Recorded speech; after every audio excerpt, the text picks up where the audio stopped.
खालिद साहब ने भी हमें ज्वाइन कर लिया, माहिर कानून है। राजा खालिद साहब, पेशावर हाईकोर्ट का जो आज का फैसला है, हुक्म इम्तना जो जारी किया गया, आप कैसे देख रहे हैं इसको? तो देखिए, अभी तो ये इंटरम रिलीफ है। उसके बाद जिस तरह हाफिज साहब ने बताया आपको कि आफ्टर विंटर वेकेशन ये बड़े बेंच के सामने केस प्लेस होगा। उसने इसे डिसाइड करना है कि whether the order passed by the election commission was legal और नॉट, और उसके अंदर कोई सब्सटेंस है या नहीं है, ये उन्होंने उस वक्त देखना है। लेकिन मैं ये सोचता हूँ कि पीटीआई क्यों पेशावर हाई कोर्ट की तरफ जा रही है।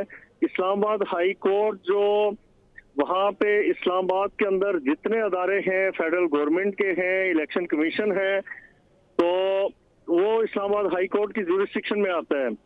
दो के सारे सूबों की हाई कोर्ट्स उसका कॉग्निजेंस ले सकती हैं, लेकिन आप पेशावर हाई कोर्ट जाते हैं भागम भाग। राजा खालिद साहब, ये भी मद्देनजर रखना होगा कि chief justice Islamabad high court के ऊपर पीटीआई की जानिब से अदम एतमाद का कई बार इजहार किया गया है, तो शायद ये एक वजह हो सकती है कि पेशावर हाई कोर्ट जाया जाता है उनकी जानिब से।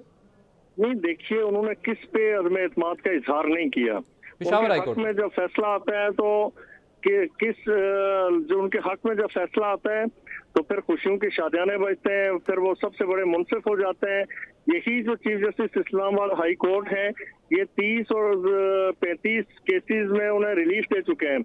लेकिन जब वो कोई ऑर्डर इनके खिलाफ पास करते हैं, और मैं समझता हूँ जाती तौर पे chief justice Islamabad high court वो मेरिट के जज हैं, मेरिट पे आए और मेरिट पे ही हमेशा डिसाइड करते हैं। तो उनके खिलाफ अदम एतमाद हो जाता है।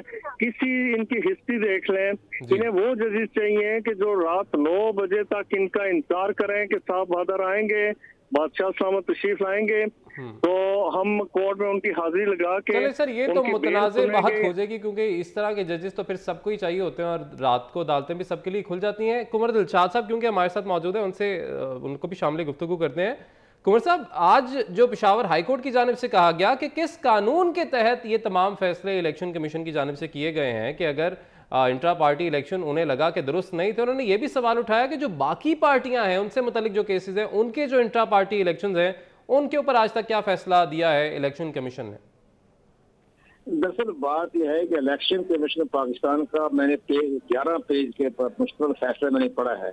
इलेक्शन कमीशन पाकिस्तान का फैसला इंतहाई जामे है। वो उन्होंने पेशावर हाई कोर्ट के रिटायर्ड जज हैं जो हमारे मेंबर हैं इलेक्शन कमीशन पाकिस्तान के, तो उन्होंने फैसला देखा और उन्होंने तमाम कानून, आइन, तरीका, हर चीज का जिक्र किया अपने 11 पेज में, और ये भी बताया कि जो तहरीक इंसाफ ने जो इंतखाबात करवाए हैं वो अपने दस्तूर के खिलाफ करवाए हैं, यानी दस्तूर की खिलाफ वर्जी तहरीक इंसाफ ने की है।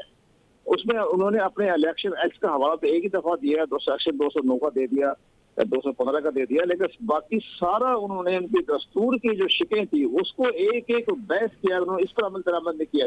यहाँ तक कि असद उमर ने इस्तीफा दिया तो इस्तीफे की बजट नोटिफिकेशन कहाँ है, उसने इस्तीफा किसने कबूल किया, वो दस्तखत नहीं है। उमर अयूब को बना दिया सेक्रेटरी जनरल, वो किसके हुक्म के तहत बना, वो हमें दिखा दे, नहीं है हमारे पास। फिर उन्होंने कहा ये चीफ इलेक्शन कमिश्नर बनाया पार्टी का। उन्होंने कहा जी आपने अकबर जमाल अंसारी को हटा दिया, तो किस कानून के, आपके दस्तूर में दिखेगा आप उसको नहीं हटा सकते, उसको हटा सकती है नेशनल कौंसिल 2/3 मेजॉरिटी। आपकी नेशनल कौंसिल किधर है, वो भी नहीं है हमारे पास। अच्छा, इसके बाद उन्होंने कहा जी एक पार्टी में होता है अपना बहुत बड़ी पोस्ट होती है उनकी, और जो जिसको लेके वो चलते हैं, सारी पार्टी के पॉलिसी मेकर बनाते हैं, तो वो उनके पास वो नहीं है, होता नहीं है उनके पास, कहते नहीं हमने बनाया ही नहीं। वो होता है चीफ एग्जीक्यूटिव नहीं होता, वो होता है चीफ ऑर्गेनाइजर।